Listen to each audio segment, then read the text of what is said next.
Halo teman-teman semuanya, semoga kalian semua dalam keadaan sehat dimanapun kalian berada.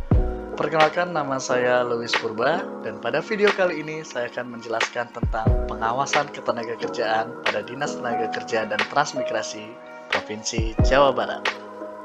Disnaker Trans Jawa Barat memiliki visi, yaitu terwujudnya tenaga kerja dan transmigran yang maju dan sejahtera, dan misi, yaitu dengan meningkatkan kualitas dan produktivitas tenaga kerja, meningkatkan fasilitasi penempatan dan perluasan kesempatan kerja, meningkatkan pembinaan hubungan industrial dan pengawasan ketenaga kerjaan, dan meningkatkan fasilitasi ketransmigrasian dan kemandirian transmigran. Adapun tugas pokok dan fungsi Disnaker Trans, yaitu dengan melaksanakan khususan pemerintah bidang tenaga kerja dan bidang transmigrasi, meliputi pelatihan dan produktivitas, penempatan perluasan tenaga kerja dan transmigrasi, hubungan industrial dan jaminan sosial, serta pengawasan ketenaga kerjaan. Dalam hal pengawasan ketenaga kerjaan sendiri, sejak diberlakukannya Undang-Undang 23 tahun 2014 tentang pemerintahan daerah, maka secara otomatis kewenangan penyelenggaraan pengawasan ketenaga kerjaan beralih ke provinsi. Berikut merupakan rencana strategis Disnaker Trans dalam kepengawasan ketenaga kerjaan dengan tujuan untuk menciptakan tenaga kerja yang kompeten, produktif, dan berdaya saing sesuai dengan perkembangan pasar kerja. Dan berikut merupakan struktur bidang pengawasan ketenaga kerjaan dengan Kepala Bidang Pak Jo de Araujo. Dan berikut merupakan struktur UPTD Pengawasan Ketenaga Kerjaan Wilayah 2 Karawang dengan pimpinan Bapak Rahmat Ripidita. Tugas dan fungsi saya sebagai pengawas ketenaga kerjaan adalah yang pertama dengan melakukan pembinaan dengan tujuan untuk meningkatkan pemahaman pekerja dan pengusaha dalam memahami peraturan tentang ketenaga kerjaan. Yang kedua adalah melakukan pemeriksaan yang bertujuan untuk memastikan ditaatinya peraturan ketenaga kerjaan baik di perusahaan maupun di tempat kerja. Yang ketiga, melakukan pengujian yang bertujuan untuk menilai suatu objek pengawasan ketenaga kerjaan melalui perhitungan, analisis, dan pengetesan sesuai dengan ketentuan yang berlaku, dan melakukan penyidikan yang bertujuan untuk mencari dan mengumpulkan bukti pelanggaran ketenaga kerjaan.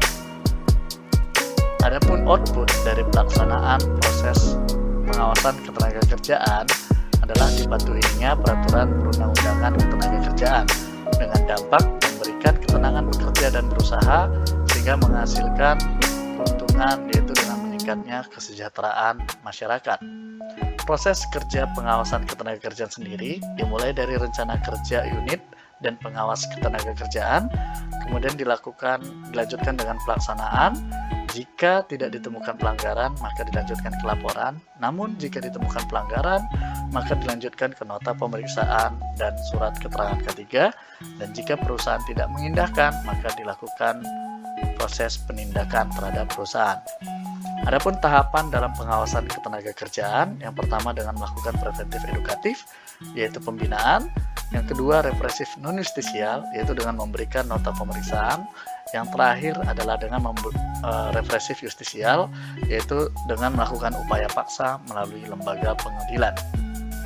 Keterkaitan pengawasan ketenaga kerjaan dengan tujuan Disnaker Trans Jawa Barat adalah untuk menjaga keseimbangan hak dan kewajiban bagi pengusaha dan pekerja, sehingga menjaga keberlangsungan usaha dan keterangan bekerja, yang pada gilirannya akan meningkatkan produktivitas kerja dan kesejahteraan pekerja. Berikut merupakan hal-hal yang saya perlu lakukan untuk perwujudan kinerja yang lebih baik dalam hal pengawasan ketenaga kerjaan. Yang pertama adalah menerapkan dengan tegas Undang-Undang Ketenagakerjaan, khususnya terkait regulasi penggunaan tenaga kerja asing. Yang kedua adalah mengikuti seminar dan pelatihan pengawasan ketenaga kerjaan, sehingga memiliki kompetensi yang lebih baik.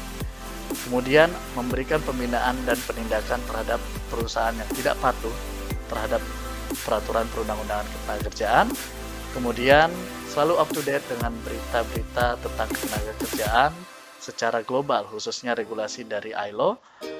Dan seterusnya adalah selalu siap sedia memberikan pembinaan kepada perusahaan yang membutuhkan, baik secara online maupun offline, baik menggunakan bahasa Indonesia maupun dengan bahasa internasional. Dan yang terakhir adalah memberikan suatu inovasi terobosan, digitalisasi pelayanan pembinaan terhadap perusahaan.